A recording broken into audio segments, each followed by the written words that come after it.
Hey guys, how are you all doing? This is the MMA breakdown with my predictions for UFC Fight Night 43, um, otherwise known as UFC Fight Night Auckland in New Zealand, and also UFC Fight Night Huna versus Marquardt. I think this is a horrible card on paper.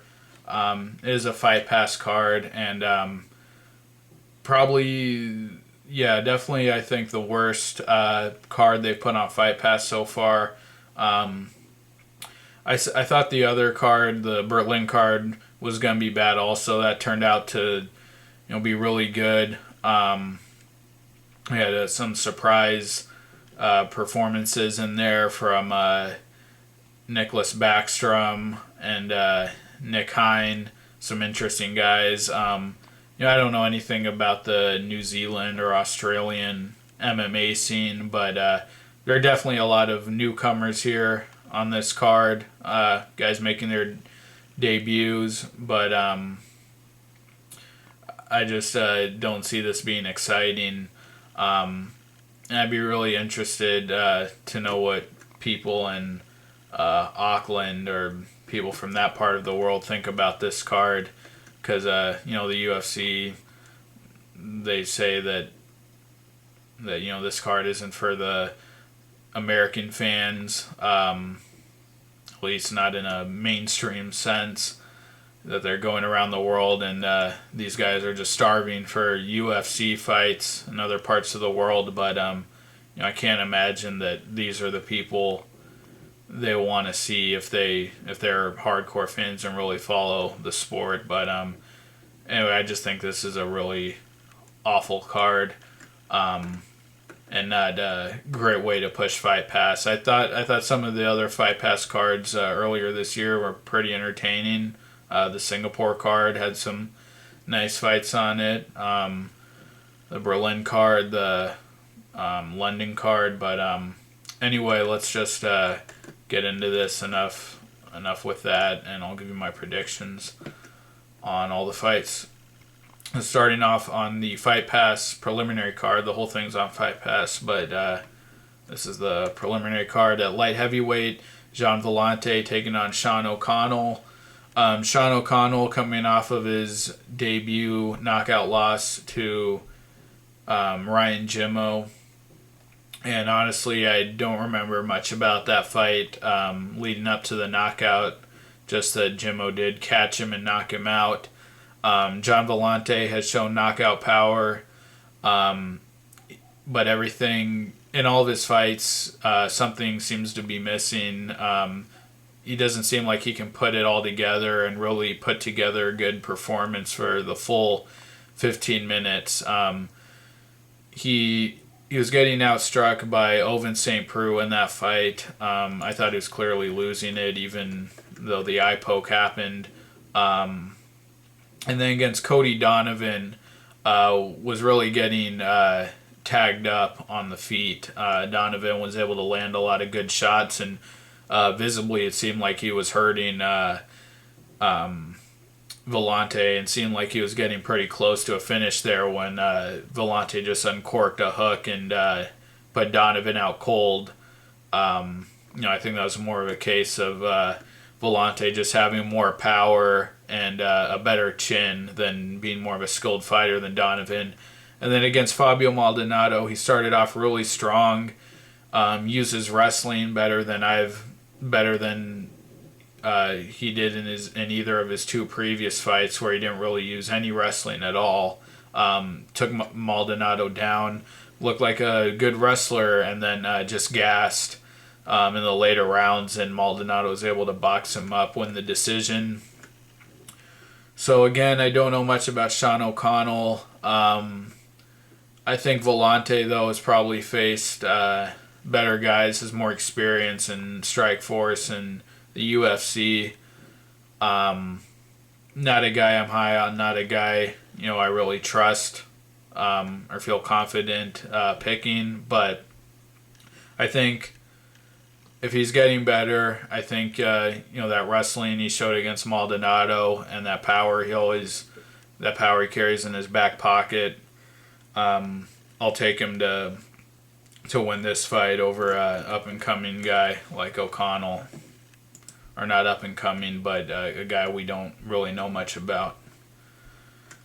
Next up at featherweight, I have to skip this fight. Dan Hooker taking on Ian Entwistle. I just don't follow much MMA outside of the UFC. UFC, Bellator, and World Series of Fighting. I don't know either of these guys. Got to skip it. Next up at welterweight, Neil Magny taking on Rodrigo Goiana de Lima. Don't know anything about De Lima, newcomer. Neil Magny, though, I think he's been getting better in his last few fights. Veteran of Tough 16, made it to the semifinals in the house and got brutally knocked out by Mike Ricci. Had a win over fellow castmate John Manley in his UFC debut, and then got submitted very early on by Sergio Moraes. Really lost very devastatingly in that fight. Had a tough decision fight with Seth Baczynski, where Baczynski was able to use the wrestling to win that fight. And then put together a 2-fight win streak after that over Ghassan Umalatov. Really used his length well, showed a good jab, good rangy striking. Umalatov was trying to get inside, and Magny was just able to keep him at bay with the long jab, long striking for the whole fight. And then against Tim Means, I thought he really turned a corner in that fight. Seemed more aggressive with his striking than he had before. I think at one point he even hurt Means. I think he got a knockdown, not a devastating one, but I think he hit Means at one point, and Means went to he had to cover up for a minute and turtle up. But I was really impressed with Magny in that fight. He just dominated Means that whole fight. I had picked Means to win, but Magny looked great. So he's improving. Doesn't seem to have much finishing ability. Does have effective technical striking, and he also has a bit of a good top position technical ground game. They showed against John Manley, kind of a stifling, top heavy wrestling, positional grappling game. Again, don't know anything about De Lima, but if he's the typical newcomer, which I have no idea really how good he is, but if that's the case, I'm gonna take Magny. He's on a nice little win streak, and I think he's getting better in his last few fights, so I'm going to take Magny to win a decision. Next up, a welterweight, Chris Indich versus Vic Grujic. These are two Australian fighters, two guys from veterans of Tough Nations, which is the only season since Tough 10 that I wasn't able to watch. I did see Indich's fight with Chad Laprise, where Laprise was, I think Indich started out strong, but Laprise was able to take over with his striking for most of the fight. Really dominated Indich and busted up his eyes in that fight, as I remember. But both these guys had fights on the Tough Nations finale card, and both of them got dominated pretty badly. Chris Indich got dominated by Rich Walsh, who I believe he was from Tough Nations, not certain about that. But Walsh was just very aggressive with his striking, didn't give Indich any space, had him up against the fence a lot, and really just smashed him for a full 3 rounds. And Vic Grujic didn't get beat up as badly, but he got badly dominated by Nordine Talib, who did not make it, he was on Tough Nations. I'm sorry, he lost to Tyler Manuara, who I actually thought Talib won that fight in the house, but anyway, at the finale, Talib just dominated this guy badly with the wrestling, was able to hold him down the whole fight and never really hurt him, but Grujic could not get up. He had no guard game, just laid on his back for 15 minutes. So both guys lost pretty badly. I didn't see Grujic's fight in the Tough House. I don't know who he lost to. I think Indich has shown a little more, though, against LaPrice early on again. As I said, he was doing well with the striking. I think Indich has a little more to offer. I think he gets it done with his striking, wins the decision. I'm going to take Indich. But again, I don't know much about either of these guys. Next up at flyweight, Richie Vaculik taking on Roldan Sangcha-an, another newcomer that I'm unfamiliar with. Richie Vaculik, though, this guy was from Tough Smashes, which was the first season of Tough with Australian fighters, and he competed at bantamweight on the show there, and he lost to no. Did he compete at lightweight, I think? Hold on. Yeah, he competed at lightweight, and now he's at flyweight. He lost the fight, got smashed by Norman Park in the house. Just way too small. Got dominated with the wrestling, and then got finished with an armbar by Colin Fletcher. And then the UFC, in his debut, he got destroyed by Justin Scoggins. Scoggins was all over him, hurt him with the striking, and on the ground took the back, hit him with some ground and pound, and he finished him with ground and pound, I believe. Scoggins did. He looked great in that fight, but that's my analysis on Richie Vaculik. Again, I don't know anything about the other guy, but I'm not confident taking Vaculik just because he was on Tough Smashes and he's had a fight in the UFC. I actually think even though he's at flyweight, I still think he's undersized. Even though he competed at lightweight. Still seemed really small against Scoggins and just hasn't shown anything in his tough fights or in his last UFC fight. I'm actually going to take the newcomer here, Roldan Sangcha-an, just because I haven't seen anything from Vaculik. And at lightweight, Jake Matthews versus Deshaun Johnson, another one that I just have to skip because I don't know either of these guys. And next up on the UFC Fight Pass preliminary card, on the main card, also on UFC Fight Pass at welterweight, Robert Whittaker taking on Mike Rhodes. Whittaker's a guy I was really high on. He won Tough Smashes. That cast, though, on Tough Smashes, really low-level talent there.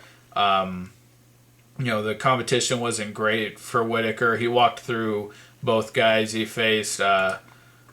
One was Luke, something that he knocked out early on. Let me see here what his name was.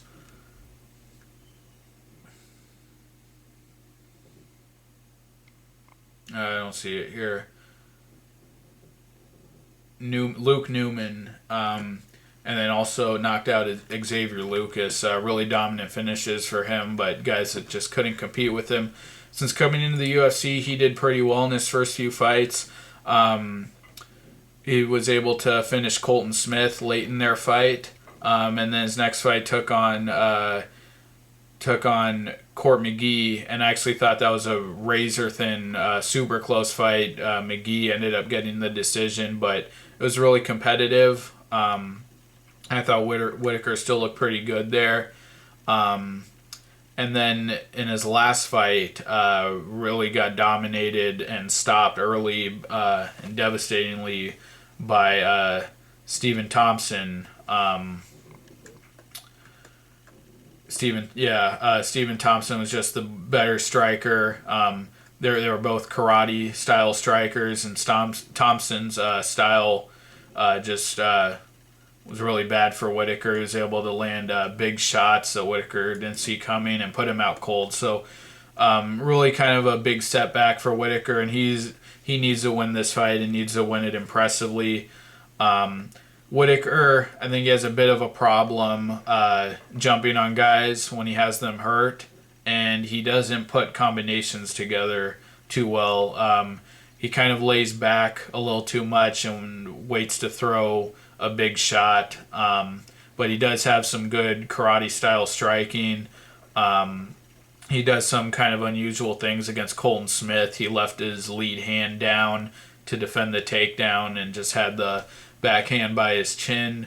And that fight with Magny, he was able to land a real nice combination. It was a basic 1-2 and followed immediately by over-the-shoulder roundhouse kick that he landed on Magny. So he's a talented striker, and I do think he should win this fight. Mike Rhodes, young guy, 24, I believe, and I think he had some hype around him, but he lost in his debut to George Sullivan. Wasn't too impressed with either of those guys in that fight. Those were their debuts for both of them, and both of them just seemed like low level UFC newcomers. Mike Rhodes, I think, was more athletic in that fight. Seemed to have the more dangerous striking, had some more power. I think he landed a flying knee in the first round, but Sullivan just kind of stayed tight with the boxing and was able to just kind of outwork and outpoint Rhodes as that fight went on. But I think this really should be an easy fight for Whittaker. I think his striking is technically and power-wise just way more effective than what Rhodes showed against Sullivan. Whittaker's ground game, that's one thing we haven't seen at all really in the UFC or in the Tough House. And I don't know if Rhodes has a wrestling background, but it might be somewhere Whittaker might be exposed. But I think Whittaker should win this handily. I think he'll win by TKO, maybe second round. But I'm taking Whittaker to win this fight, and I do think he can finish Rhodes. Next up at featherweight, Hatsu Hioki taking on Charles Dobronx Oliveira.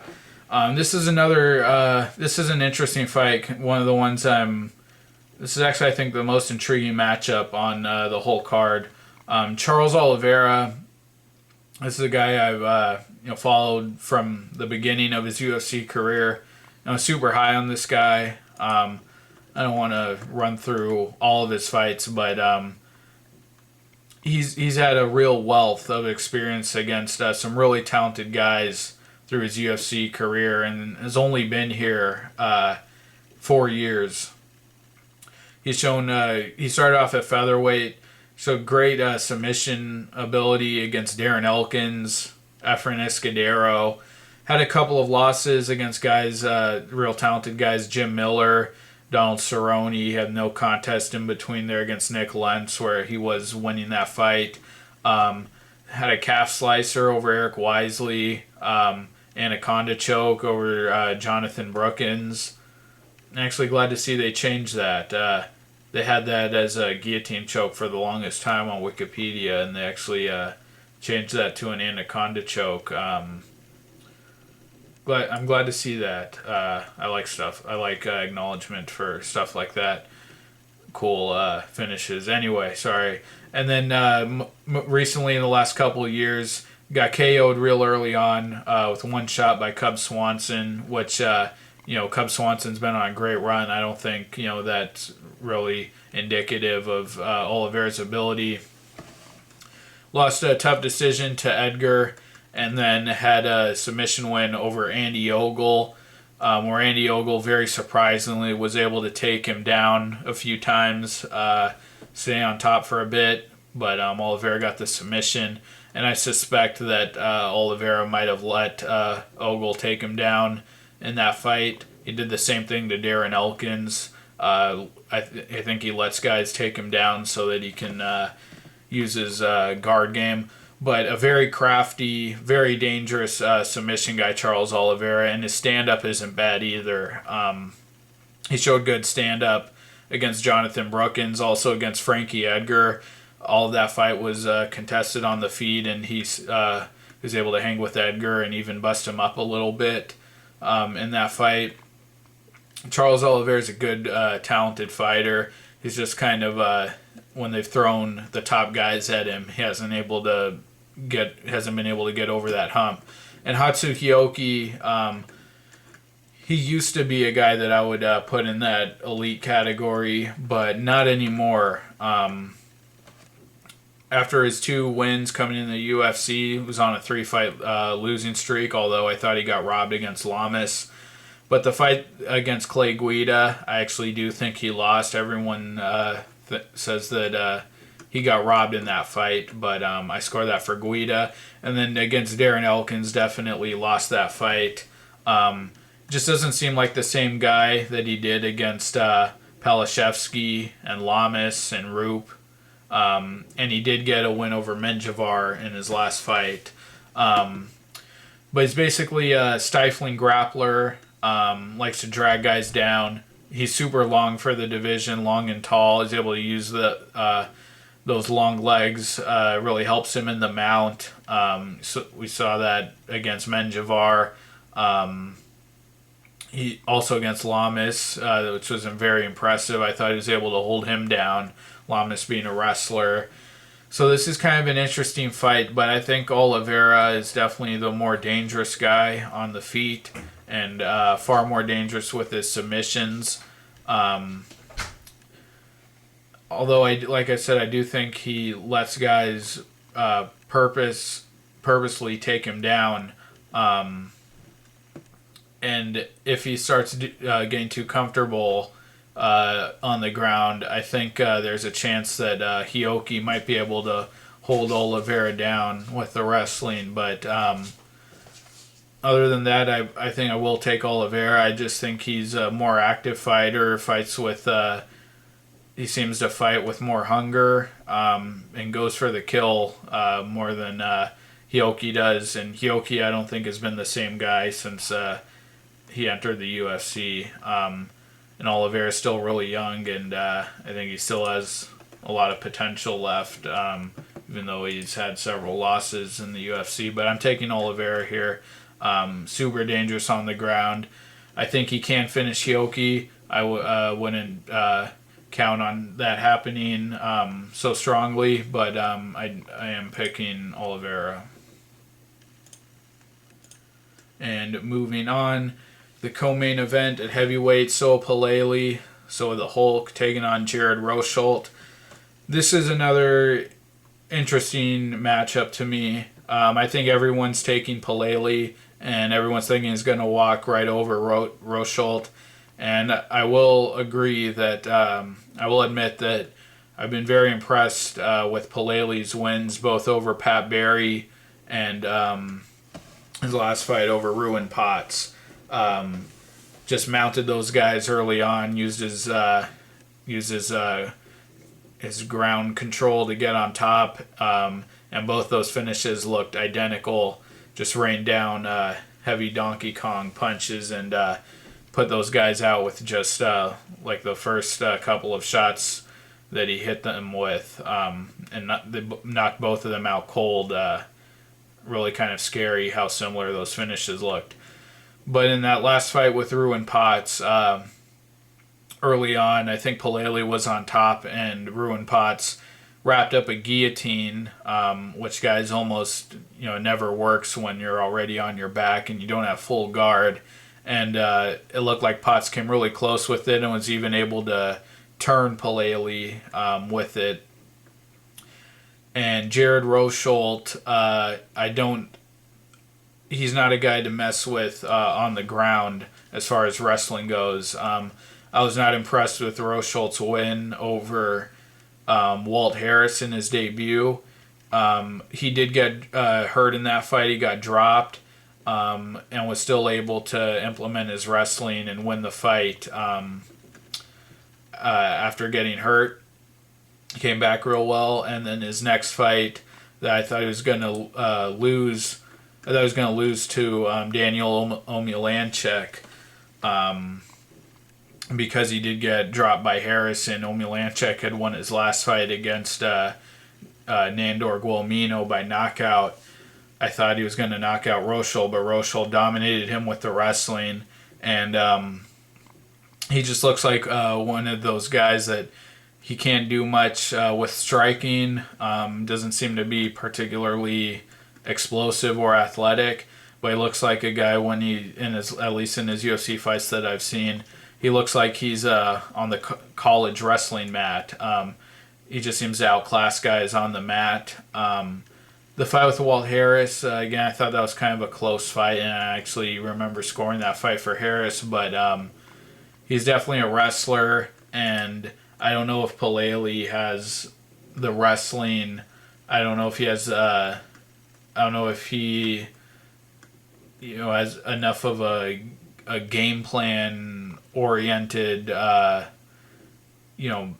attack. I don't know if he can be patient enough to keep away from Rosholt and really fend off that takedown. If he goes out there too aggressive, too comfortable, I do think Rosholt will be able to take him down and hold him down and out-wrestle him. Palelei also, I think he's looked to be in better physical shape in his last few fights. That fight against Nikita Krylov, he gassed terribly in that fight. Was eventually able to get the knockout. Does have power. He could drop Rosholt on the feet again. Rosholt got dropped by Walt Harris. And if he does get in mount, I think it's over for Rosholt. But if he'll be able to get there, I don't know. Rosholt does seem like a very capable and effective wrestler in MMA. And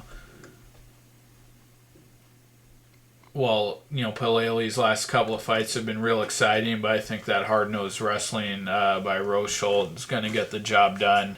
I don't feel confident in that pick, but I don't feel too confident taking Palelei either. I think Rosholt's going to grind out another boring decision. And the main event, James Huna taking on Nate, the great Marquardt. Everybody is really hating on this main event, and I agree. It's pretty terrible. James Huna, he needs this one badly.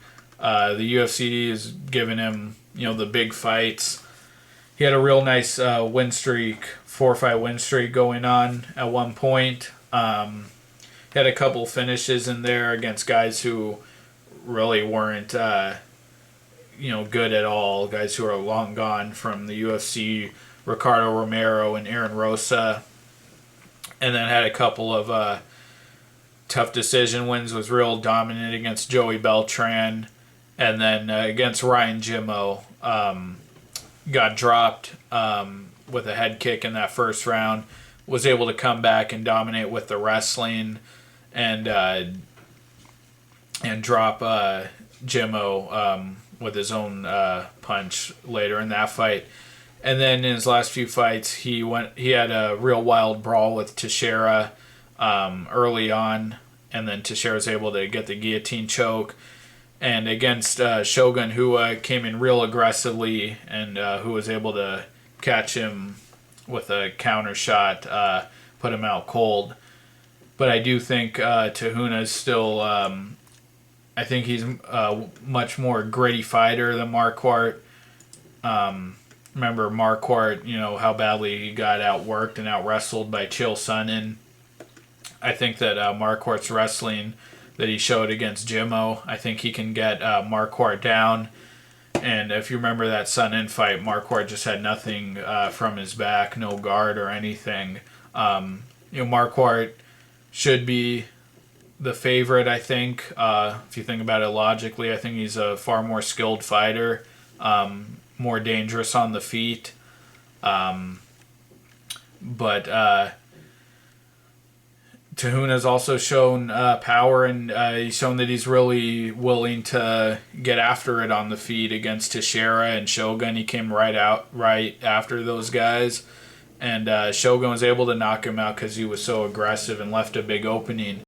But Marquardt, this guy's just looked terrible in his last couple of fights. Got ran through by Ellenberger and Lombard. Those fights looked very, very similar. The way that Marquardt was just standing right in front of Lombard, and when Lombard would come forward, it didn't even look like Marquardt was making a big effort to get out of the way or evade him. He just kind of backed up, barely backed up, but was just standing right in front of Lombard, let him just, punch him to death. Against Ellenberger, he started off a little better, but Ellenberger was still able to knock him out. So I think he's got a glass chin at this point. Huna obviously, he was knocked out in his last fight and also cracked by Jimmo. But Marquardt also lost to Tarek Safadine in a really disappointing fight. It's not a 3-fight losing streak. I just don't think he's mentally there. And even against Tyron Woodley, when he won the Strikeforce belt, he got dropped in that fight by Woodley a couple times early on. Obviously finished with a great combination. And again, I think he's more skilled on the feet, has more tools than Tahuna, but Tahuna, I think, is just more gritty and more willing to take chances and coming forward. If he's as aggressive as he's been in his last few fights, I think he can hurt Marquardt. Marquardt suffering a few knockouts in his last couple fights. He claims that that's because he was fighting at welterweight, that his chin was diminished from that. I don't buy that at all. I still think, I don't think his chin is going to get better just because he's fighting at middleweight. But I really think Tahuna's going to win this fight. But again, both guys have kind of been, rocky in their last couple of fights. But Marquardt, I think, just has really looked bad, and I don't think he's there mentally or physically. So I'm going to take James Tahuna. And Marquardt's kind of always been that way, even before this last win streak. That fight with Okami, where, Okami wasn't hurting him, but he just outpointed him and was able to outwork him. A fight he really should have won. Same thing against Chael Sonnen, just got badly dominated. I think Marquardt's time in the sport is done, but I'm going to take Tahuna to win this fight. I think he can finish Marquardt. I don't know that he does, but I do think he'll be able to land a big shot on his chin at some point, drop him, and proceed to dominate him with the wrestling. But those are my predictions for UFC Fight Night 43. Tahuna versus Marquardt. Thanks a lot for watching, guys. I appreciate it. Please like the video, comment, subscribe, and check out my predictions for UFC Fight Night 44, Swanson versus Stevens, taking place the same day as this card. I'll be back with recaps for both of these events, and I'll also have my predictions for UFC 175, Weidman versus Machida. I'll have those up shortly, and I'll continue to be doing predictions and recaps for the rest of the events, all of them through the end of the summer and hopefully even after that. But thank you guys. Take care, and I'll see you next time. Bye.